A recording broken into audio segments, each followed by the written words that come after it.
Pemirsa, kabar mengejutkan datang dari mantan pasangan Pinkan Mambo dan Arya Khan. Ya, setelah sempat 10 bulan menikah secara siri, Pinkan Mambo tiba-tiba mengumumkan bercerai dari Arya Khan. Pelantun tembang kekasih tak dianggap itu kini sudah tidak lagi bersama pria yang menikahinya pada Desember 2023 lalu itu. Pinkan belum mengungkapkan secara gamblang penyebab dirinya memilih bercerai dari Arya Khan.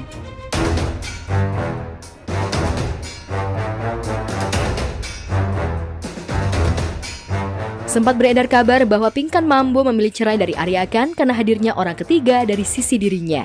Pinkan Mambo kabarnya telah menemukan pria kaya yang siap membahagiakan dirinya secara materi di masa yang akan datang.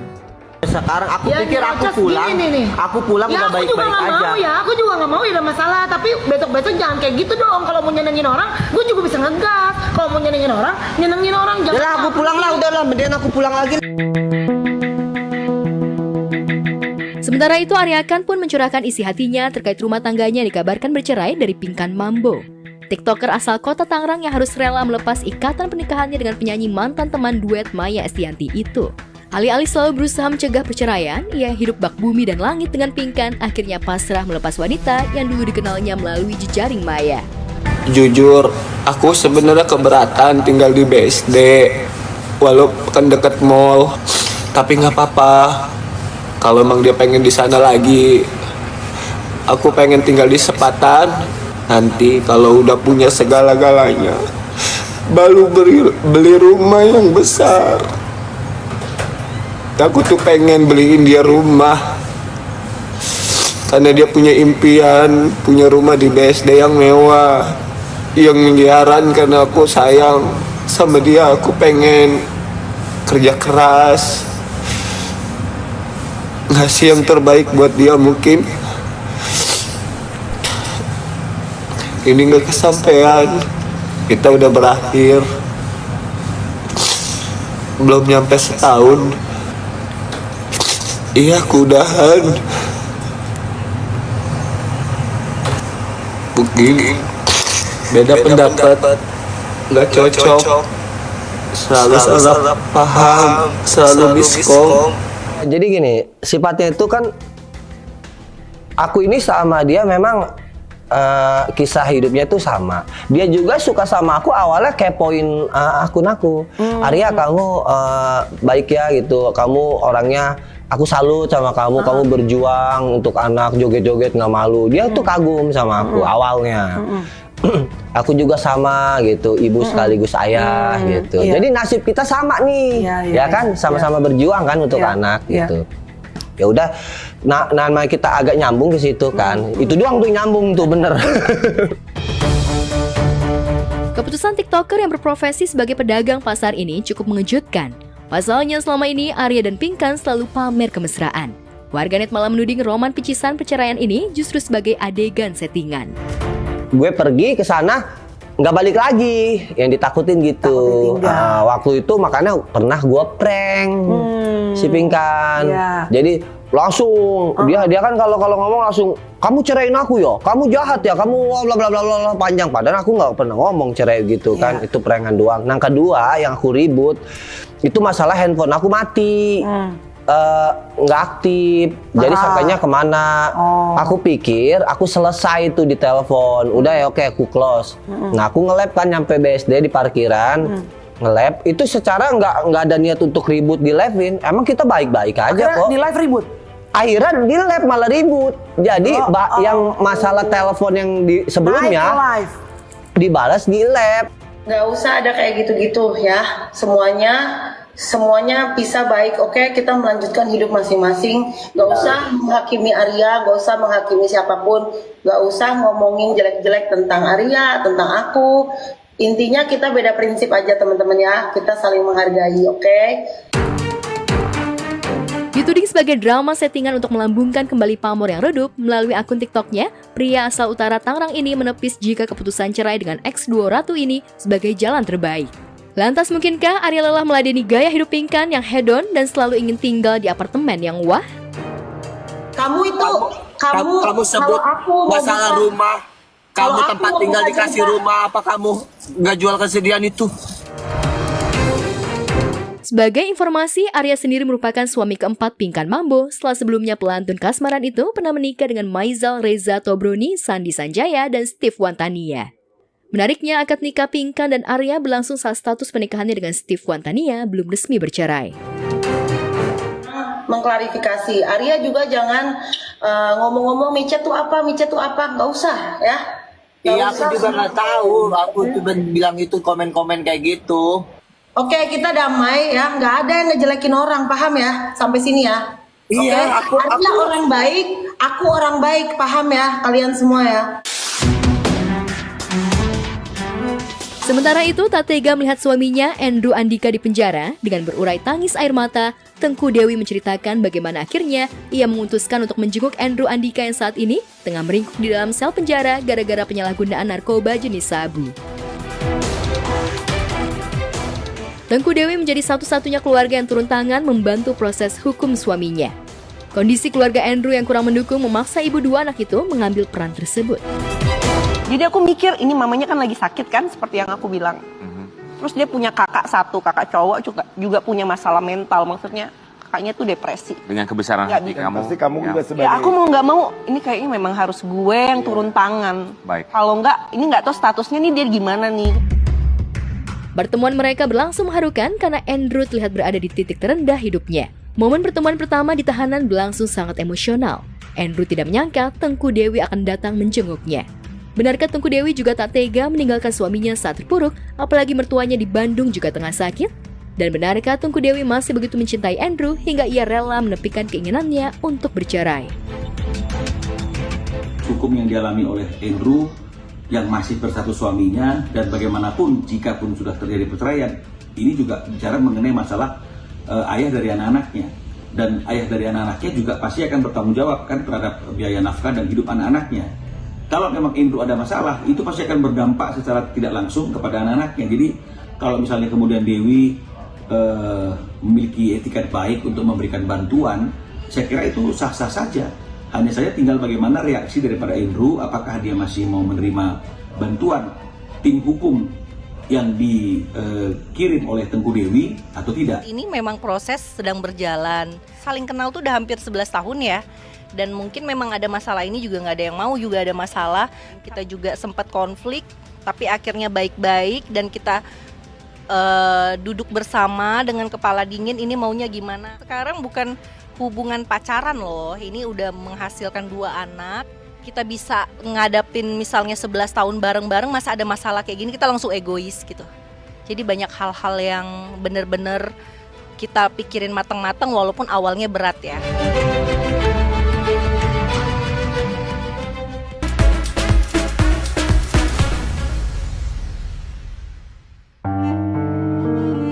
Komedian Aden Bajai tengah berduka. Ibu mertuanya Maisaro meninggal dunia pada Sabtu 5 Oktober 2024 sekitar pukul 18.30 waktu Indonesia Barat akibat penyakit diabetes yang dideritanya.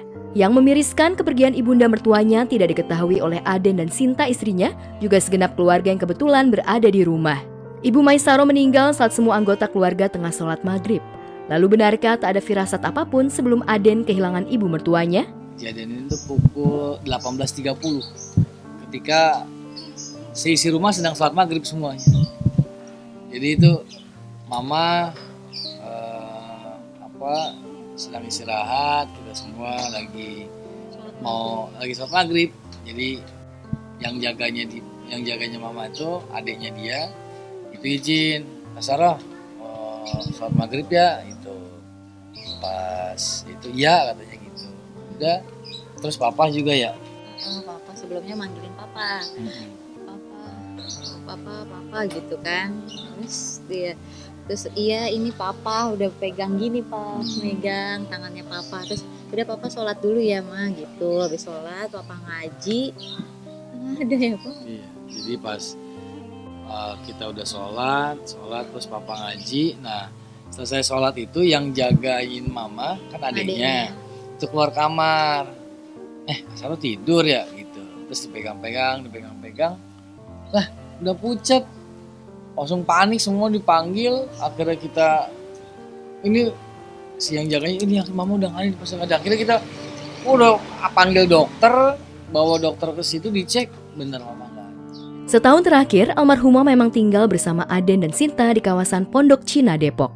Sinta yang mengawal pengobatan ibundanya menyebut ibundanya sempat dinyatakan sudah sembuh dari diabetes. Tapi siapa nyana, tiba-tiba saja kondisi Maisaroh ngedrop. Jejak hidup ibu mertua Aden Bajai berakhir di usianya yang ke-69. Jenazah Maisaroh kemudian dimakamkan kemarin pagi sekitar pukul 10 waktu Indonesia Barat di TPU Karet, Depok.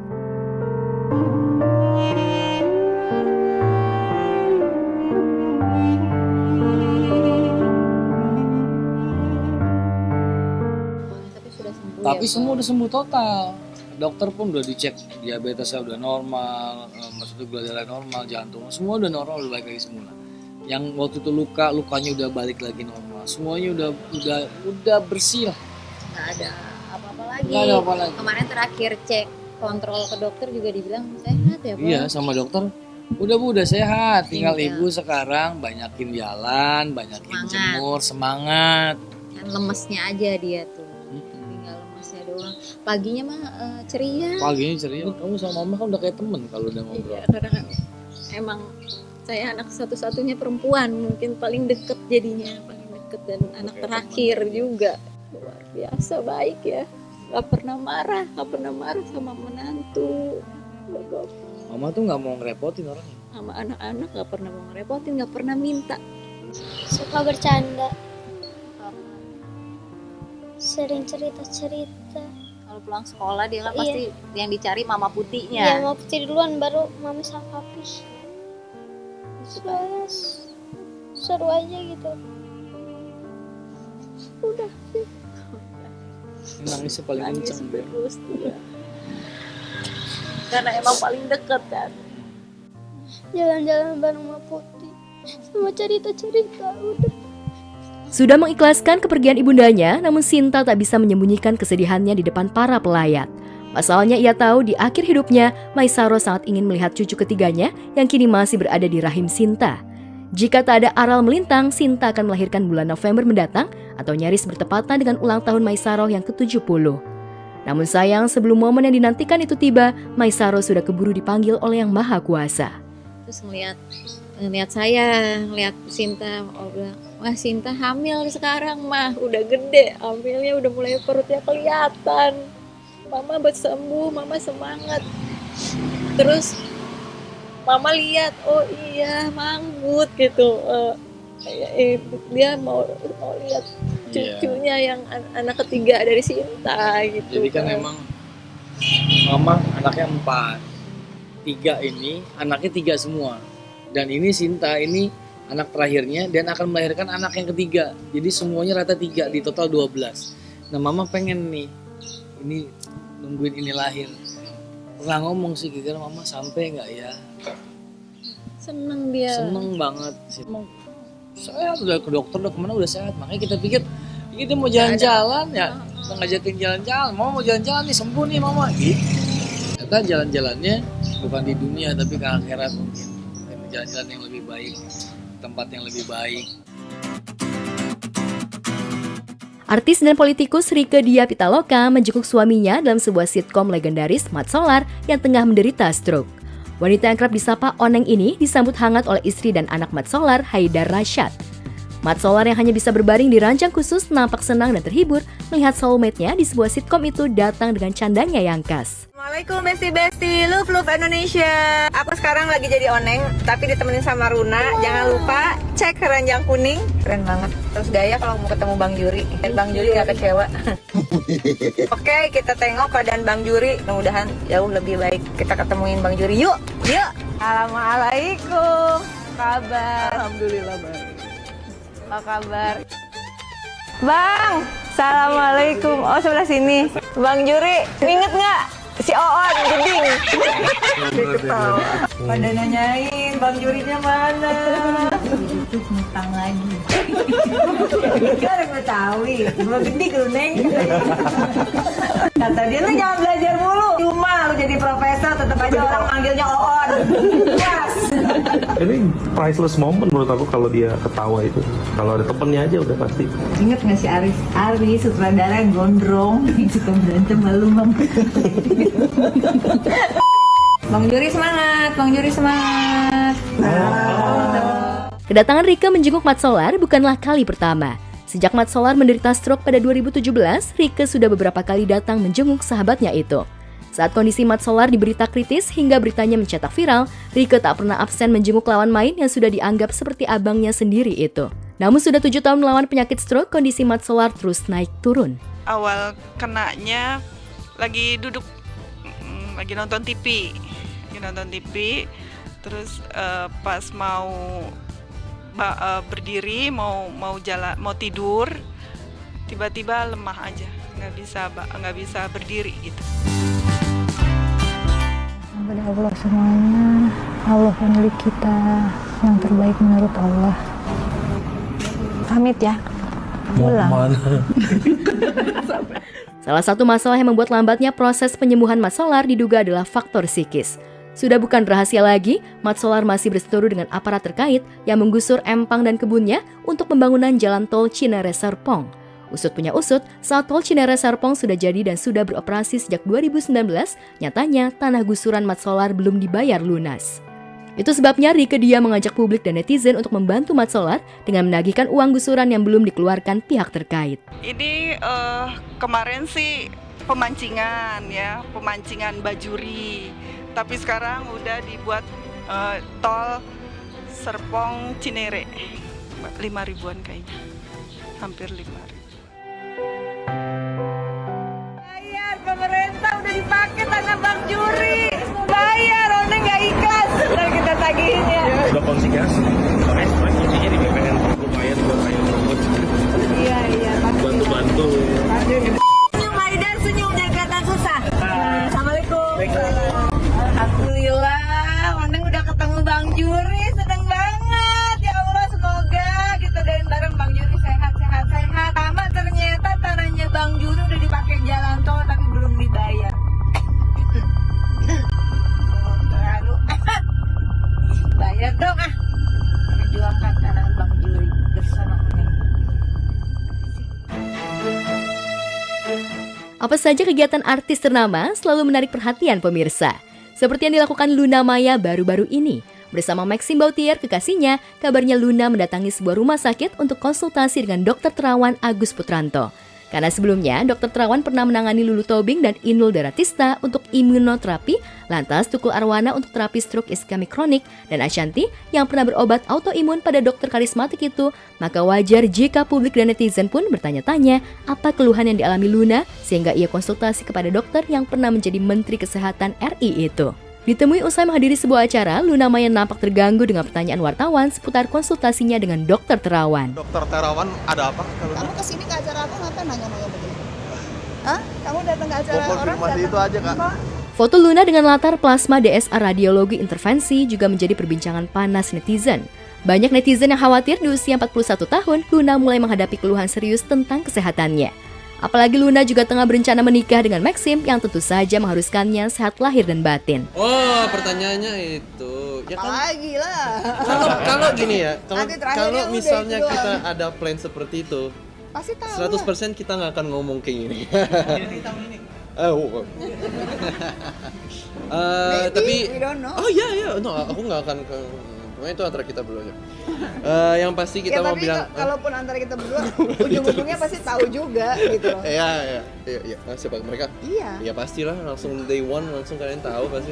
Ada keseriusannya dari kamu. Kok kamu yang interview?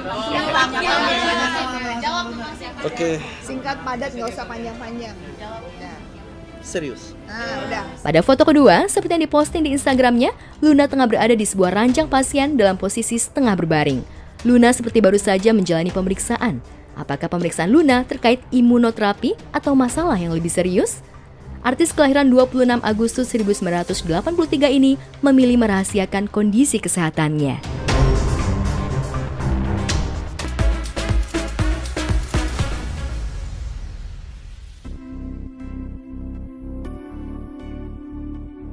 Pedangdut Fitri Karlina yang bisa menyembunyikan rasa kecewanya setelah gagal berangkat ke Bahrain untuk bisa menyaksikan laga putaran ketiga kualifikasi Piala Dunia 2026 zona Asia antara tuan rumah Bahrain dan Indonesia.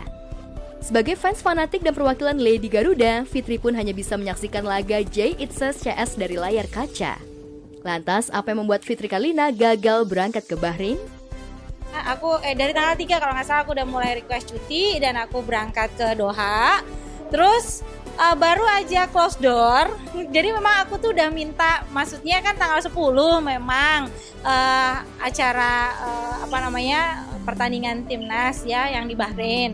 Cuma aku minta cuti lebih awal karena aku mau mengunjungi suamiku kan. Udah sebulan lebih aku nggak ketemu dia, jadi kan kangen. Nah udah nyampe, aku belum nyampe sana, baru aja masih di Jakarta, pesawat udah close door, diminta oleh klien kami yang di sini untuk menghibur tentara kita ya, tentara nasional Indonesia yang sedang berulang tahun yang ke-79, dan ini kan juga abdi negara. Pahlawan negara kan, makanya aku nggak bisa nolak gitu. Kalau acara yang lain aja mungkin aku bisa masih nggak usah wes gitu, tapi karena abdi negara yang minta, jadi langsung datang lagi, aku balik lagi ke Indonesia. Panggilan pekerjaan yang tak bisa ditinggalkan memang membuat Fitri Kalina harus rela menepikan impiannya. Padahal ia sudah membayangkan bagaimana atmosfer dukungan dari tribun Stadion Bahrain. Jadi sebenarnya, tapi nggak apa-apa juga sih. Ada yang bilang aku FOMO, nggak apa-apa juga. Mau bilang aku aji mumpung, bebas. Saya bilang apapun itu tidak berpengaruh dengan rasa nasionalisme saya untuk ingin mendukung tidak hanya timnas sepak bola ya. Tapi aku, kalau ada yang tahu aku pasti tahu. Aku itu selalu bertebaran di mana-mana untuk mendukung anak bangsa Indonesia yang mengharumkan nama Indonesia di kancah internasional. Apalagi ini timnas kan, dan aku tuh suka timnas dari zaman aku tuh masih kecil loh, dari tahun berapa itu ya, tahun 98 dan zamannya Mas Kurniawan Dwi Yulianto. Terus sampai akhirnya aku tuh ke Jakarta, waktu itu Mas Kurniawan sempat main di Persija juga. Waktu timnas main di GBK pun waktu itu masih Gelora Senayan ya. Aku tuh pengen banget nonton sampai aku tuh mau loncat dari mobil. Serius, karena mobil aku tuh pas lagi lewat situ, karena habis kita pada belanja di Senayan. Karena rumah aku dulu masih di Jakarta Barat ya. Aku tuh langsung pengen loncat gitu, pengen teriak Mas Kurniawan gitu, sampai serius segitunya. Kakak aku tuh sampai geleng-geleng kepala gitu kan, sampai nih anak ya, karena kan anak bontot gitu. Nah cuma memang dari dulu aku itu karena mungkin anak bontot nggak pernah dibolehin ribut. Meski Bahrain bukan tim kaleng-kaleng, apalagi berada jauh di atas Indonesia sesuai peringkat FIFA, namun Fitkar, demikian ia karib disapa, punya keyakinan Indonesia akan menang, apalagi didukung oleh para pemain keturunan yang kini bertambah dengan hadirnya bek andalan Nes Hilgers dan gelandang serang Eliano.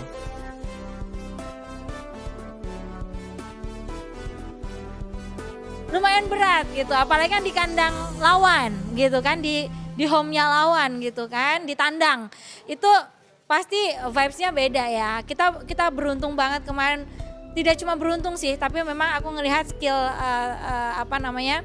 Garuda, timnas Garuda itu benar-benar sekarang sudah sangat-sangat upgrade. Karena aku itu ngelihat yang waktu Indonesia lawan Australia senior yang waktu di AFC, itu kan kita kalah ya. Kalah loh waktu itu, kalau nggak salah 4-0 ya, kalau nggak salah ya, yang waktu lawan Australia di Stadion Jasim. Nah sekarang bisa imbang loh. Nah imbang itu aja udah, berarti kan sangat upgrade gitu naiknya. Nah ini yang memang aku yang selalu aku tunggu-tunggu dan aku kejar-kejar. Enggak ini ya, paling mudah-mudahan ya, bismillahirrahmanirrahim, 2-1 aja untuk Indonesia, itu udah bagus. Kalaupun 2-0 bagus. Tapi sih aku optimis Indonesia insya Allah bisa menang di Bahrain. Pasti besar dengan apalagi update kipernya udah ganti Martin Paes gitu-gitu segala macam. Terus kita punya Rafael, kita punya Hapner, kita punya siapa tadi? Sorry. Nah itu terus dengan ya mantap lah pokoknya. Iya insya Allah aku yakin sih menang harusnya ya. Kalau aku sih yakin menang karena pemain Belanda itu nggak main-main. Dengan adanya tambahan 2 pemain, Mes maupun Eliano pasti akan menambah kekuatan tim yang ada di kita. Rasa optimisme Fitcar juga tampak dari raut wajah Ketua Umum PSSI Erick Thohir saat melepas kepergian punggawa timnas Sabtu kemarin. Sebelum terbang para punggawa, pelatih dan ofisial melakukan sesi pertemuan dengan pengurus PSSI dipimpin Erick Thohir.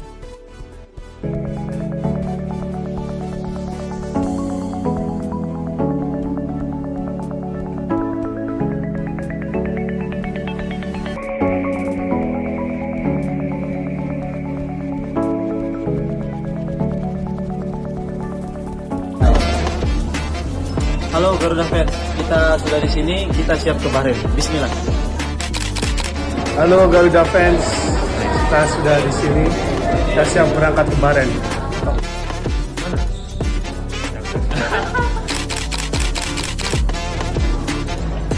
Halo Garuda fans.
Ya kalau lihat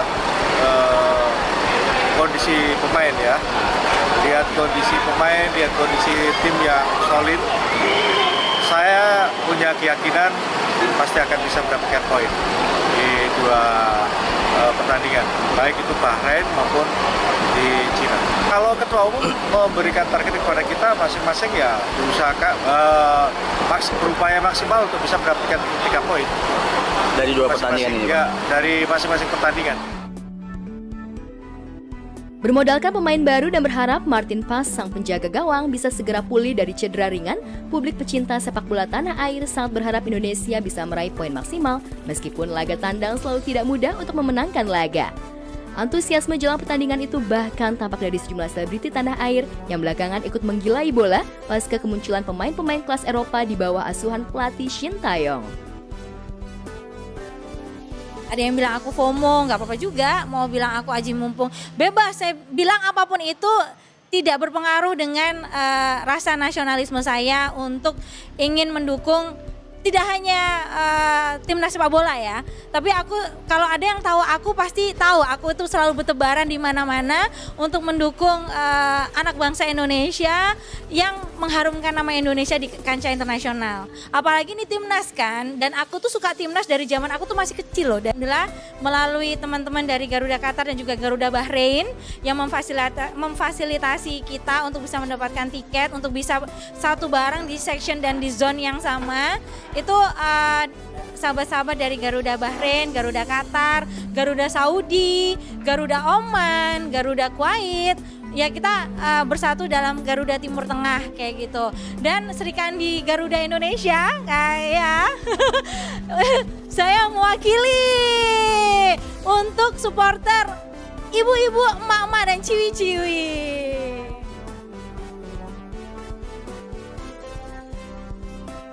Luapan ekspresi pecinta bola tanah air benar-benar membuncah. Bahkan mereka selalu berusaha menjumpai idolanya, termasuk ketika bermain di klub masing-masing. Seperti ketika Martin Paes diminta menghampiri fans dari Indonesia saat berada di FC Dallas. Paes datang dengan tangannya yang masih dibungkus alat medis usai cedera. Para fans pun langsung mendoakan Pes segera pulih.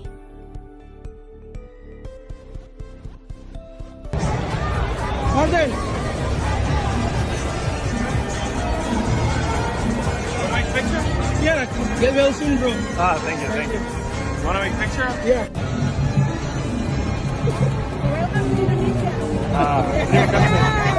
Thank you, Martin. You very ganteng and lucu and bagus sekali.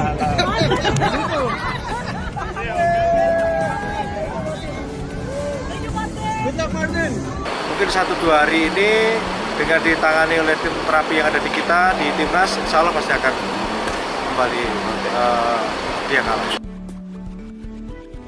Gila bola ini wajar, pasalnya sudah nyaris separuh abad lebih pecinta sepak bola tanah air mendambakan tim kesayangannya bisa merumput ke kasta tertinggi sepak bola yakni Piala Dunia. Begitupun dengan para pemain, lantas mampukah Rizky Ridho dan kawan-kawan memberikan penampilan yang impresif sehingga sukses melakukan timnas Bahrain di tanggal 10 nanti? Welcome Bahrain, coach. Thank you. Welcome Bahrain. Yes. Oh, Indonesia? Yes, Indonesia, coach. Hello. Welcome. Yes. Hello, coach. Good morning. Yeah, Thank you for coming.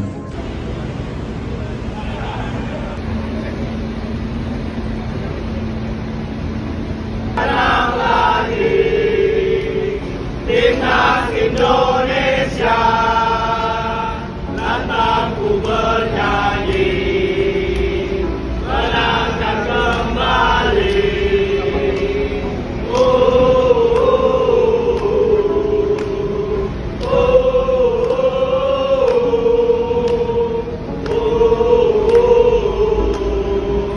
Mohon doa dan dukungannya seluruh masyarakat Indonesia supaya timnas Indonesia bisa bermain dengan bagus, tetap fokus sesuai dengan fokus dan konsisten. Ya tentunya doa dukungan itu pasti akan menambah motivasi para pemain. Yang terakhir doanya supaya kita bisa mendapatkan poin penuh di masing-masing pertandingan.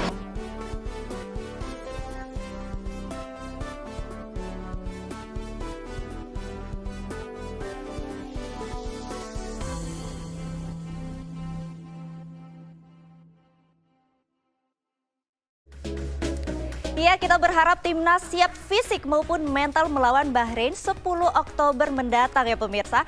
Dan untuk pemain yang mengalami cedera, semoga segera pulih dan semangat terus penggawa timnas. Jutaan pecinta sepak bola terus mendukungmu, menangkan pertandingan dan jadi juara. Oke, next serunya audisi Indonesian Idol hari terakhir di Jakarta. Dan sementara itu ada wajah baru nih di Cinta Yasmin. Simak selengkapnya sesaat lagi. Dan saksikan terus Ghost setiap hari Senin sampai dengan Jumat pukul 8.30 waktu Indonesia bagian Barat. Dan Ghost spesial Minggu pukul 9.30 waktu Indonesia bagian Barat tentunya hanya di RCTI.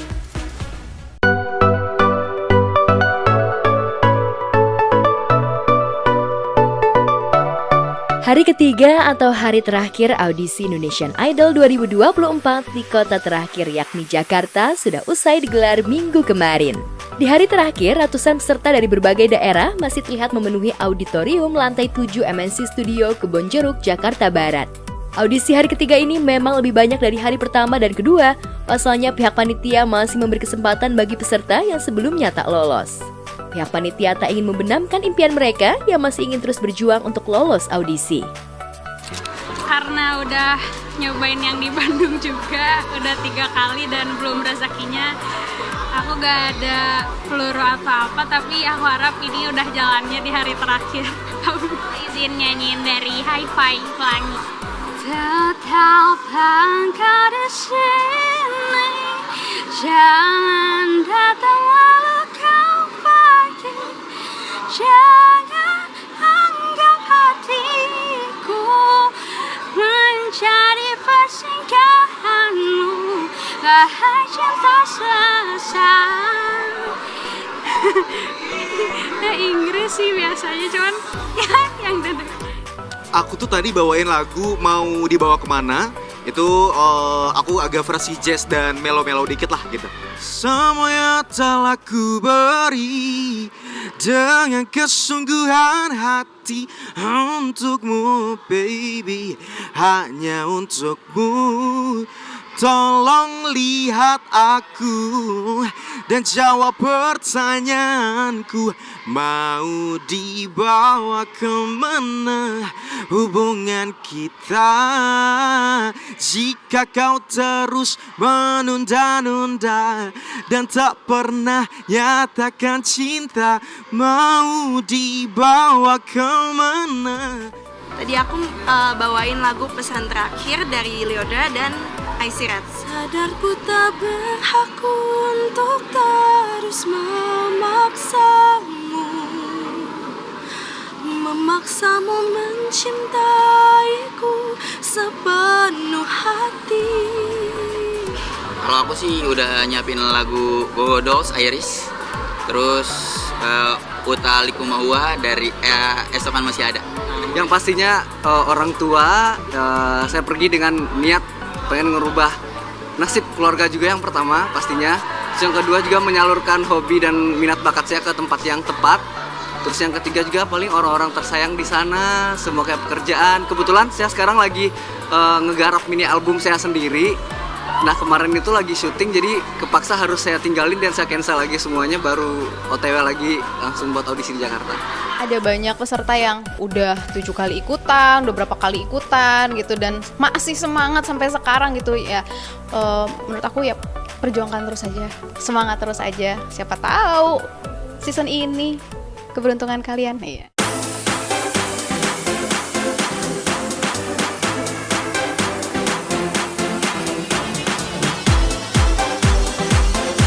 Sambil menunggu giliran, di mana para peserta akan menunjukkan kebolehan vokal dan kemampuan bermusiknya di ruang penjurian.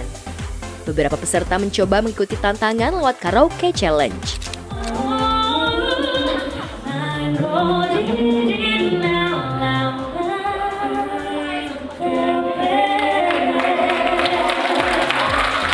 Tadi ada 5 perempuan yang naik, 6 perempuan yang naik, 7 perempuan yang naik ke atas panggung dan suaranya oke-oke semua. Jadi gue berharap sih, gue sangat berharap tahun ini pemenangnya bukan lagi dengan tipe suara yang sudah sering kita nonton di Idol. Gue pengen Idol season ini bisa buktiin bahwa banyak kok karakter suara lain yang kita punya di Indonesia, dan itu juga bisa nge-grab attention dari teman-teman yang nonton lewat layar kaca masing-masing.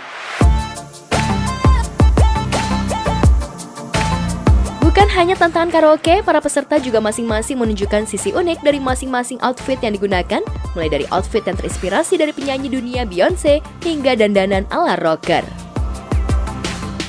Outfitnya dari kemarin sih, dadakan juga gitu Bang. Iya benar. Gue ngeliat sih rata-rata mereka come prepared ya. Kayak dulu gue cuman audisi pakai kaos, celana hitam sama sepatu putih. Tapi hari ini ada yang pakai boots, ada yang pakai topi. Jadi menurut gue memang dari tahun ke tahun mungkin karena mereka sudah ngelihat idola-idolanya masing-masing, mereka jadi pengen termotivasi untuk kasih gue bisa nih lebih bagus, dan itu menurut gue hal yang positif dan pengaruh yang positif gitu. Jadi tahun ini memang dari audisi yang sekarang aja tahap yang masih awal udah pakai looknya yang keren-keren gitu dan sesuai dengan karakter mereka gitu.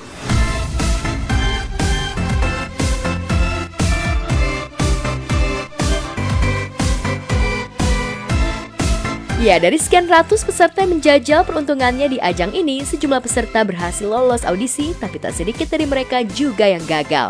Namun kegagalan itu tak lantas menyurutkan langkah dan semangat mereka untuk mengikuti ajang pencarian bakat bernyanyi di musim selanjutnya. Belum beruntung.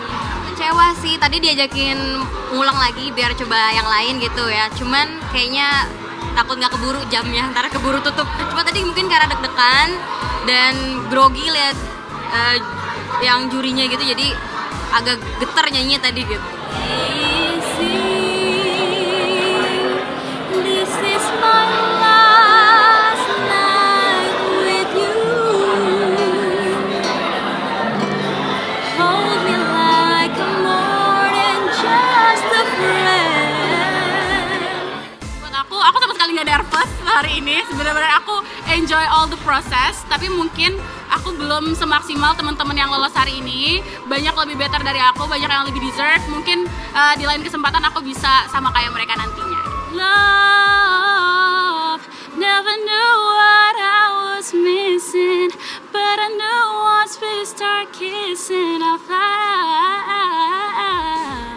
pasti gue salut karena perjuangan seseorang untuk meraih mimpi itu kan pasti beda-beda. Tapi gue sangat menghargai bagaimana kita anak muda tuh masih mau loh memperjuangkan mimpi kita, karena banyak orang yang nggak punya privilege untuk punya mimpi.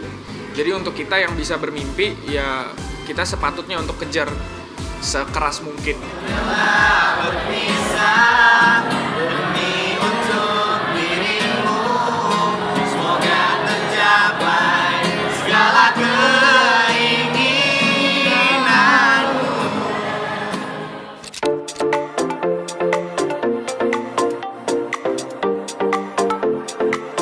Salsabila Andriani akhirnya bisa bergabung di sinetron Cinta Yasmin. Berperan sebagai Dania yang berprofesi private detective yang sengaja di-hire Baskara, Dania punya tugas khusus untuk membuntuti Romeo serta menyelidiki seluruh aktivitas kekasih Yasmin. Lantas bagaimana Salsabila menyesuaikan perannya? Benarkah ia sudah katam dengan sosok perempuan independen dan tangguh yang diperankannya? Basically sih sebenarnya Dania itu perempuan yang sangat independen. Jadi dia itu private detective gitu ceritanya, yang di-hire sama Pak Baskara untuk menyelidiki Romeo. Kurang lebih seperti itu. Cuman karena memang agak dadakan ya, aku syutingnya kayak tiba-tiba, ayo kita besok syuting. Jadi aku belum baca sefullnya sih, tapi kurang lebih ceritanya seperti itu.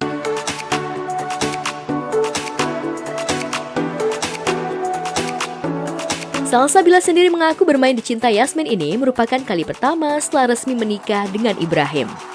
Lantas benarkah ia memiliki kebebasan untuk memerankan peran di sinetron ini? Atau tetap dibatasi oleh sang suami? Suamiku juga sibuk banget, suamiku juga sibuk banget lagi. Dia baru pulang dari luar kota, lagi promo film, sekarang lagi roadshow di luar kota.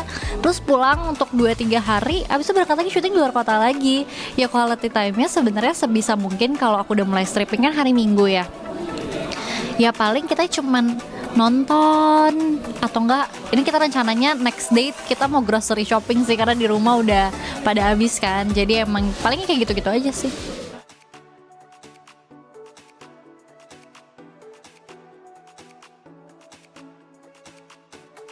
Sejauh ini, ia dan suami tengah merencanakan untuk honeymoon, seraya akan berupaya supaya segera memiliki momongan.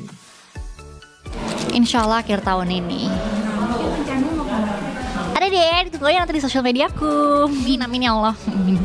Iya, semoga rumah tangganya selalu sakinah mawaddah warohmah ya. Habis itu selalu dilindungi dalam lindungan Allah SWT. Terus habis itu di saat sudah dipercaya untuk diberikan anak, insya Allah pengen banget sih gitu. Terus ya dilancarkan rezekinya, disehatkan sekeluarga, didamaikan sejahtera hati juga kehidupannya lah.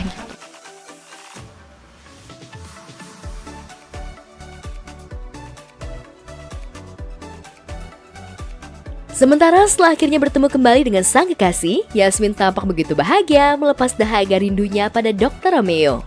Namun pertemuan Yasmin dan Romeo tidak bisa berlangsung lama. Tingkah manja pun ditunjukkan Yasmin yang belum mau berpisah dengan Romeo. Kak, tolong antarin Yasmin pulang ya. Ya, gua anterin. Tenang aja sih. Nanti kalau kamu udah nyampe rumah, kamu kabarin aku ya. Aku masih kangen sama kamu. Aku juga masih kangen sama kamu.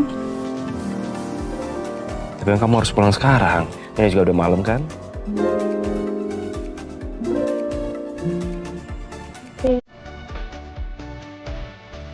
Love you, Ayas. Halo.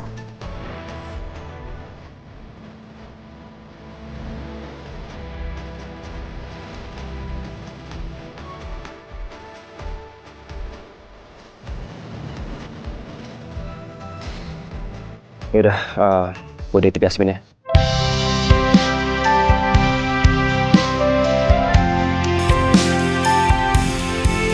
Romeo sendiri tengah berusaha mencari cara agar hubungannya dengan Yasmin tak sembunyi-sembunyi. Apalagi Romeo khawatir akan keselamatan dirinya dan juga Yasmin.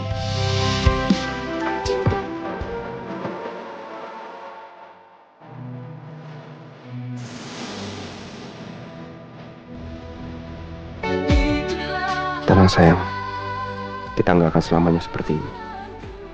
Aku akan cari cara agar hubungan kita nggak backstreet terus seperti ini.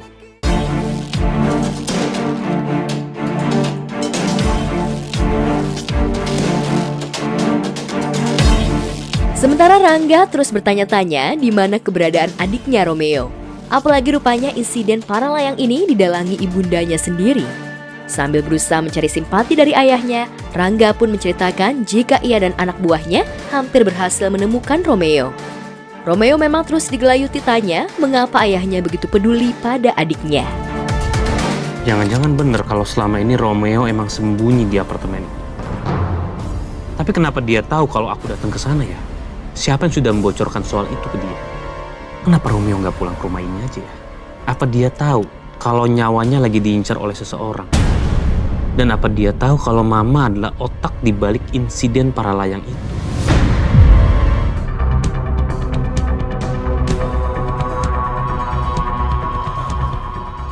Ya, kalau semua yang kamu cerita sekarang ini benar.